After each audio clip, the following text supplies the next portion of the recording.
चलिए आगे बढ़ते हैं।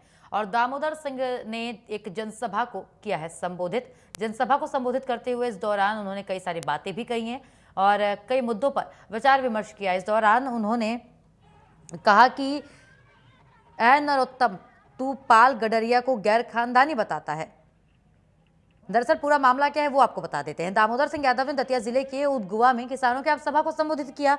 इस दौरान उन्होंने पूर्व गृह मंत्री नरोत्तम मिश्रा पर जमकर निशाना साधा। उन्होंने कहा कि ऐ नरोत्तम, तू पाल गडरिया को गैर खानदानी बताता है। अगर मैं तेरे खानदान पर आ गया तो तू किसी को मुंह दिखाने लायक नहीं रहेगा। सुन लो नरोत्तम बाबू, समय रहते सुधर जाओ, क्योंकि पहले लोगों ने तुम्हें कम खदेड़ा था, लेकिन अब तुम्हें खदेड़ने के लिए हमारे पास पर्याप्त लोग हैं। टीम है, मेरा मुंह मत खुलवाओ, क्योंकि अगर मैं पूछ लूंगा कि दतिया शहर में जो होता था वो एकल भोजन क्या था तो तुम बता नहीं पाओगे। वही उन्होंने आगे कहा कि पूर्व गृहमंत्री अपने प्रभाव का गलत इस्तेमाल कर रहे हैं, लोगों को डरा धमका रहे हैं। वही उन्होंने कहा कि दतिया में भय और दबाव की राजनीति बर्दाश्त नहीं की जाएगी और आज आजाद समाज पार्टी किसानों, गरीबों और मजदूरों के अधिकारों की रक्षा के लिए सड़क से सदन तक संघर्ष करेगी।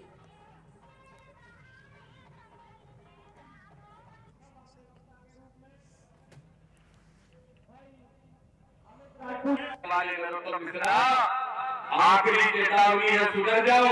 अगर तुमने दोबारा शब्द का उपयोग किया तो तुम पे एट्रोसिटी एक्ट लगवाने का काम दामोदर यादव करेगा और तुम्हें जेल की सलाखों के पीछे भेजने का काम करेगा। तो वोट की मार दो, नहीं तो पिछला भूल गया क्या?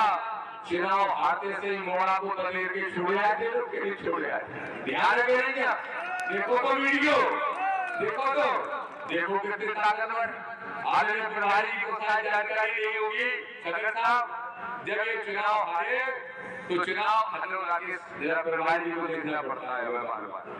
ये जब चुनाव हारे तो दतिया की जनता ने इनके बेटे को खदेड़ लिया, कुर्ता फाड़ लिया, गाड़ी में बैठ के जान बचा के भागे। तो सुन लो नरोत्तम बाबू, नारू सुन लो, समय रहते सुधर जाओ, क्योंकि पहले तो जो खदेड़ रहे थे वे कम थे, अब अगर खदेड़ेंगे इतने सारे तो क्या हालत होगी। इसलिए समय रहते सुधर जाओ, ये दामोदर कहने के लिए आया है।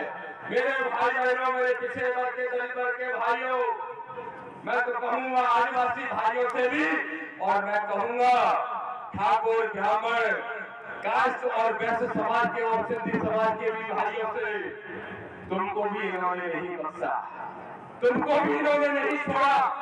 मेरा मुंह मत खुलवाओ, नहीं तो फिर मैं पूछ लूंगा कि दतिया शहर में जो होता था वो एकल भोजन क्या था। और अगर मैंने एकल भोजन पूछ लिया तो नरोत्तम मिश्रा बिना चुनाव लड़े भाग जाएगा, बिना चुनाव लड़े भाग जाएगा। और ये एकल भोजन किसी भोजन वाले के यहाँ नहीं होता था, ये एकल भोजन सामान्य वर्ग के भाई बहनों के यहाँ होता था। लोगों को अपनी इज्जत बचाना मुश्किल हो गई थी, इसलिए दामोदर यादव कहने के लिए आया है। इस दतिया जिले के एक बहन बेटी की इज्जत पे नजर डालने वालों, तुम्हारी नजर नहीं बचेगी, ये दामोदर कहने के लिए आया है। ना तुम्हारी नजर बचने देंगे, ना तुम्हारे नजारे